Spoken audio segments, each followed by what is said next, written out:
binidyoan ako ng nakaraang araw. Tapos binasa ko yung statement na may mga sinigit sila na hindi naman totoo.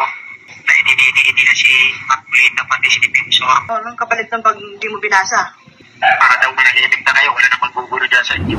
Ito ang balitang dapat malaman ng taong bayan na tila pilit tinatago at pilit ayaw umanong ipalabas ng mga bayarang media sa publiko. Isang recorded video ang inilabas ni dating party list representative Mike Defensor na tila nagpapakita man ng panggigipit kay Sergeant Orly Guteza at sa kaniyang pamilya kasunod ng naging pagbawi nito sa kaniyang naunang testimonya laban kay dating House Speaker Martin Romualdez. Ayon kay Defensor, makikita sa recorded video ang pag-uusap ni Guteza at ng kaniyang asawa na tila naglalahad ng pressure na nararanasan ngayon ng testigo upang baguhin o bawiin ang kaniyang mga naunang affidavit at testimonya. Sa kaniyang pahayag, iginitri ni Defensor na makikita umano sa naturang video ang pagtatangkang hikayatin o pilitin si Guteza na pumirma sa panibagong affidavit at gumawa ng video na magpapakitang inalok siya ng pera kapalit ng kaniyang testimonya. Lalo pang naging kontrobersyal ang video matapos na bumaligtad si Guteza sa kaniyang naunang testimonya na nagbunsod ng mga tanong kung bakit nito binawi ang kaniyang mga naging pahayag. Nananawagan naman si Defensor sa Office of the Ombudsman na tiyakin ang seguridad ni Guteza at ng kaniyang pamilya, lalo na't isa siya sa mga testigong may mahalagang impormasyon sa kaso. At para sa buong detalye pa ng balita, narito't panoorin natin ang full video. Lumilipat ba? Hello? Nanto ka na? Matulog ka na? Ano yan? Nandiyan ka sa kwarto? Ha? Nakasakasang po. Nagingi siya. Tumawag si kuya. Kinukumusta ka? Ulitin mo daw yung sinabi mo kanina na yung binibidyohan ka para may record. May record kami, i-record namin. Han? Yung tungkol dun sa affidavit na sino ba may gawa nun? Ikaw o sila? Sila. Ina-record daw lang. Sabi-sabihin? O, sabihin mo kung ano nangyari doon para may record namin. Yun nga, binidyoan ako ng nakaraang araw. Tapos binasa ko yung statement na may mga sinigit sila na hindi naman totoo. Na idinidili na si Marcolita pati si Defensor. Na sinabi nila doon sa statement na pinanakuhaan ako ng pera, babayaran ako. At sinabi pa doon na hindi kasi wala akong alam doon sa delivery doon sa bahay ni Romualdez. Yun lang nakalagay doon na ayaw ko dapat pirmahan. At hindi naman ako gumawa ng statement na sila naman. Yun lang ang pinirmahan mo? Yun lang. Yun lang yung nasingit doon sa ano ko. Saan ba yan? Sa pinakahuli? Hindi, nasa ano yun, parang Gitna? 9 sa 12 yung data ko doon. Tapos may ibang 20 ko. Ng pera. Ba't ang haba naman? Sila gumawa eh. Pero yung affidavit mo nung una, andun pa yon. Wala, yung ibang Bago na yung Ay, ginawa. may ginawang panibagong affidavit para basahin mo. Nung pinangako naman sa'yo nung una, nung pinirmahan mo, hindi na ilalabas yun. Sabi nila, hindi lalabas. Bakit ka pa nila pinabasa? Anong sense nun? Hindi ko alam po. Idadalhin daw sa korte para mawala na yung kaso ko. Yun yung sabi eh. Nung ayaw mong basahin, anong ginagawa nila sa'yo? Pinipilit akong basahin ko eh. Kaya wala ko magawa.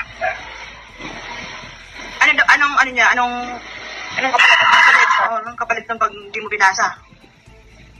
Para daw manahimik na kayo, wala namang gugulo dyan sa inyo. Wala naman ang gugulo sa amin Han, sa totoo lang Han, wala nang gugulo sa amin.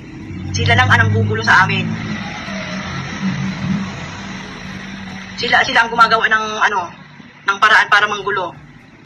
Sila nananakot sa amin eh. Kaya sabi ko sa'yo pagkakaraan. Gusto ko nang gulo na yung utak ko eh. Hindi na ako makatulog-tulog. Mag-ano ka muna, bago ka matulog, meron ka mga marigang na tubig. Para ma-relax yung muscle mo. Anak. Pag sinabihan ka na palabasin ka dyan, mag-text ka sa akin ha. Ano mo agad sa akin, i-text mo agad sa akin. Kung sakali man, pabantayan ko lang sila kung may hearing ng porket, pabantayan ko na lang sila sa sini. Babantay talaga sila doon. May isa sa loob, may isa sa labas. Tatlo yan, tatlo daw. Kasi pag pinalabas ka, may contact na kami doon sa loob. Doon ka na lang muna sa loob. Hindi ka na lalabas doon. Hindi ko alam po. Plano sila sa akin. Kaya, Pag-usapan muna natin ang malungkot na pangyayari. Una, 4 doon sa grade 14 plus 4 ay bumaliktad at ngayon ay sinasabi na walang katotohanan yung kanilang naunang testimonya na silang nag-deliver ng mga pera hindi lang kay Martin Romualdez kundi kay Bongbong Marcos sa bahay niya mismo sa Ilocos Norte at dyan sa Aduana. Ngayon naman, yung sa pagkakaalala ko, isa sa pinakaunang testigo na nagsabi na siya ay naatasa mag-deliver ng pera hindi lang kay Martin Romualdez kundi na rin dyan sa mga okupant ng Malacanang ay itong si Gutesa. Ngayon naman, nalaman natin, bumaliktad na rin. Siya ay gumawa na naman ng panibagong sinumpaang sanaysay na sinasabing nagsisinungaling lang siya nung kanyang unang affidavit at siya ay nagsinungaling dahil lamang sa gawa ni Senator Marcoleta at ni Mike Defensor. Ang tanong, ano ba epekto ng pagbabaliktad ng mga testigo? Anong epekto ng pangalawang sinumpaang salaysay ng isang testigo na pinapasinungalingan niya ang nauna niyang sinabi?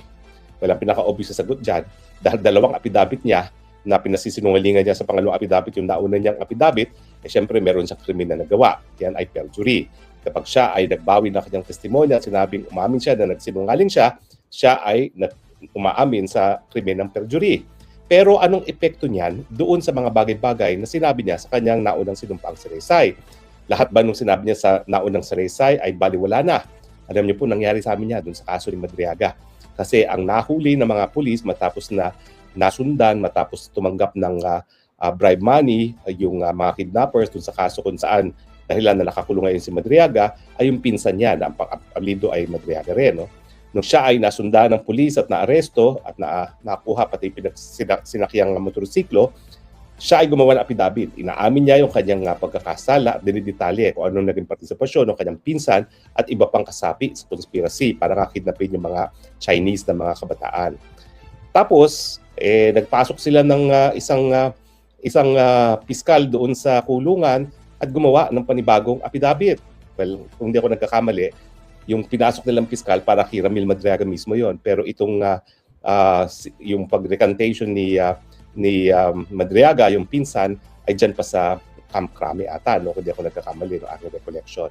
Pero ang tanong, ibig ba sabihin na palibasa pinasinungalingan na ng isang testigo ang kanyang mga sinabi sa naunang sinumpaang salaysay ay mababaliwala na yan? Okay, ano ba ho talaga ang sabi ng Korte Suprema tungkol dito sa mga baliktaran? Okay, well, una-una po, ang talagang sinasabi ng hukuman ay suspitsyoso ang hukuman at merong reserbasyon para tanggapin ang mga pagbabaliktad ng mga testigo. Bakit? Kasi alam nila na posible dahil pagbaliktad na yan ay resulta ng pananakot, pressure, or pera. Kaya nga naintindihan natin na pati itong si Gutesa, meron telephone conversation ngayon na napakinggan tayo sa Facebook na talagang dahil tinakot siya at tinakot ang seguridad ng kanyang pamilya, napilitan siya na gumawa ng panibagong sanaysay na pinasisinungalingan yung sinabi niya una na siya nag-deliver ng mga kakwartahan sa ilang mga personalidad. No? So, yan po ang general rule. Hindi ibig sabihin na bumaliktad ang isang testigo sa pamamagitan ng pangalawang sinumpaang salaysay na baliwala na yung una.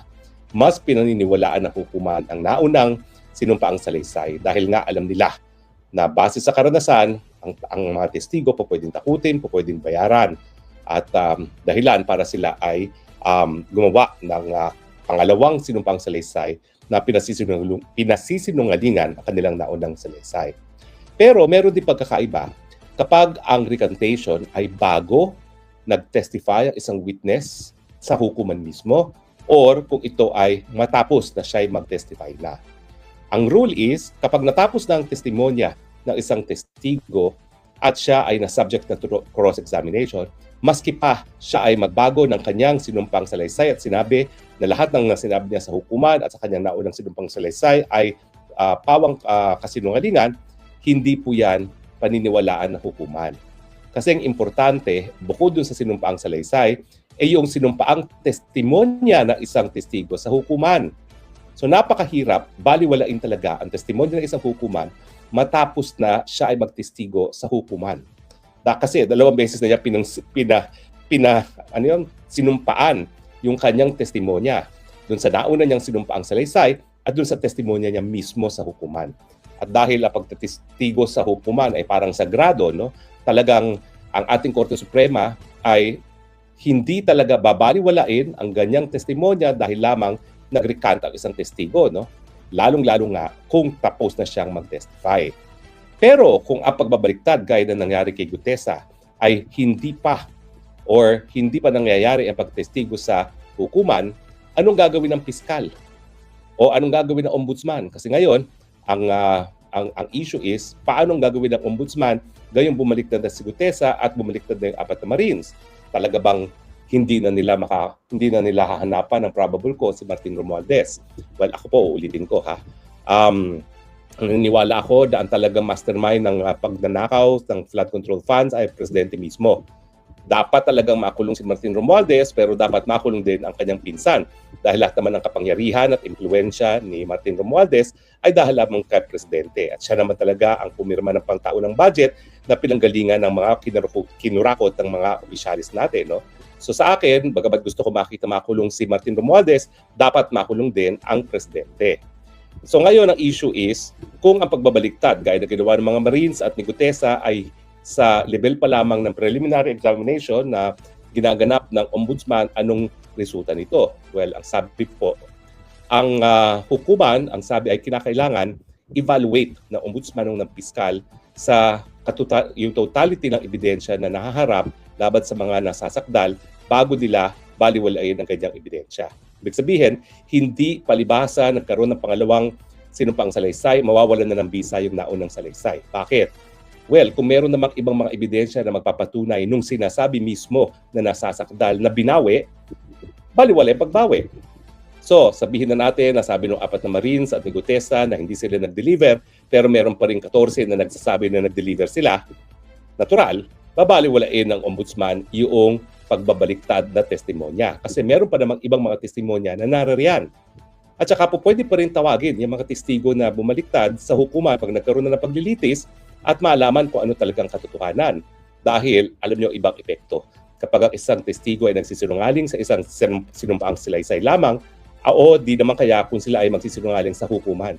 Mas mahirap po magsinungaling sa hukuman mismo dahil hindi naman sanay humarap sa hukuman yung mga testigong yan, lalong-lalo na kung ikay haharap sa Sandigan Bayan na 3 yung mahistrado na haharap sa iyo. Napakahirap magsinungaling sa harap ng 3 mahistrado. So, ang rule po dyan is dahil hindi pa naman po na representa ang testimonya nitong si Gutesa at ng 4 na Marines sa bumaliktad, kinakailangan ang prosecutor wag baliwalain ang naunang sinumpang salaysay, tignan yung ibang ebidensya laban sa nasasakdal, laban kay Martin Romualdez, at kung mayroong namang sapat na ebidensya, dyan magkakaroon ng desisyon ang ombudsman kung dapat bang baliwalain ang pangalawang sinumpaang salaysay dahil ito ay resulta lamang ng pananakot o di kaya ay panunuhol. So yan po ay desisyon na ng ating Korte Suprema, no? At yan ang gagawin ngayon ng ombudsman. Ang aking alinlangan lamang para bagang pinalalabas sa ombudsman na kapag nakasuhan na si Martin Romualdez, tapos na ang boxing. Wala nang dapat panagutin.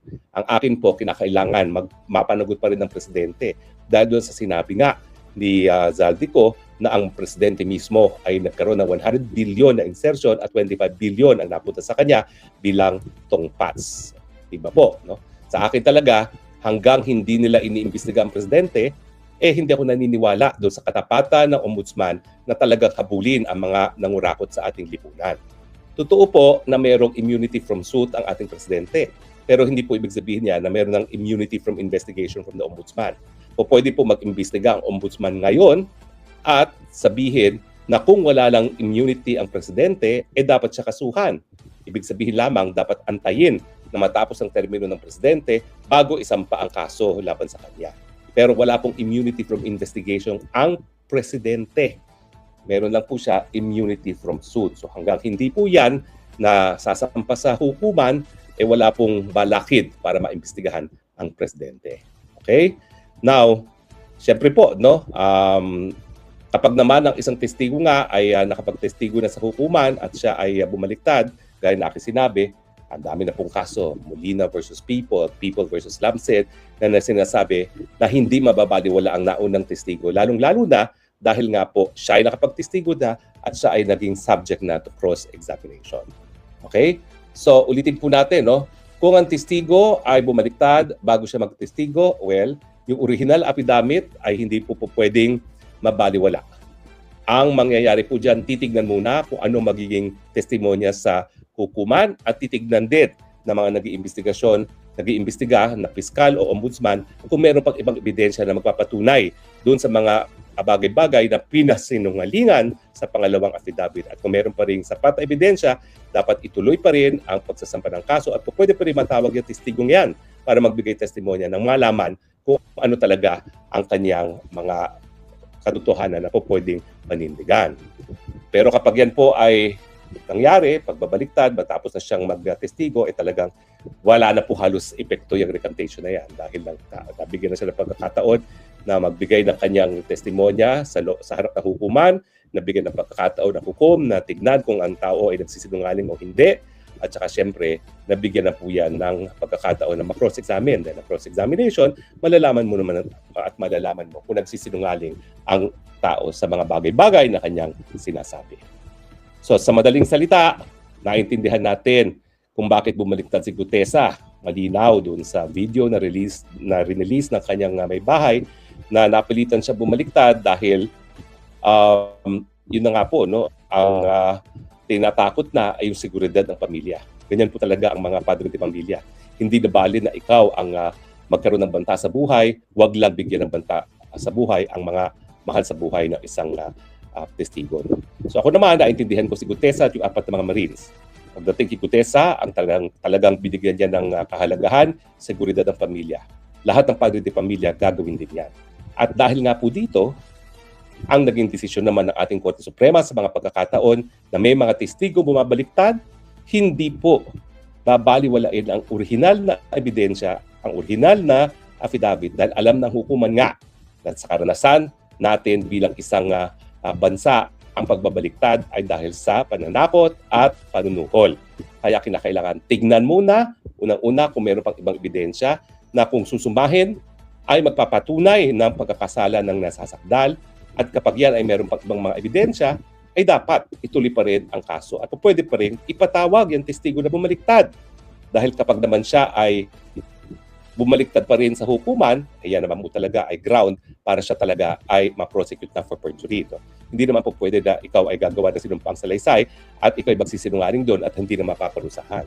Kung hindi man magamit yung kanyang testimonya, yung kanyang pagbabaliktad ang gagamitin ebidensya para naman sa krimen laban doon mismo sa nagsinungaling, yan po ay para sa kaso ng perjury. Kaya naman anong masasabi mo sa balitang ito? Kung mayroon kang hinaing at komento ay mag-comment ka lamang sa ibaba ng videong ito. Maraming salamat.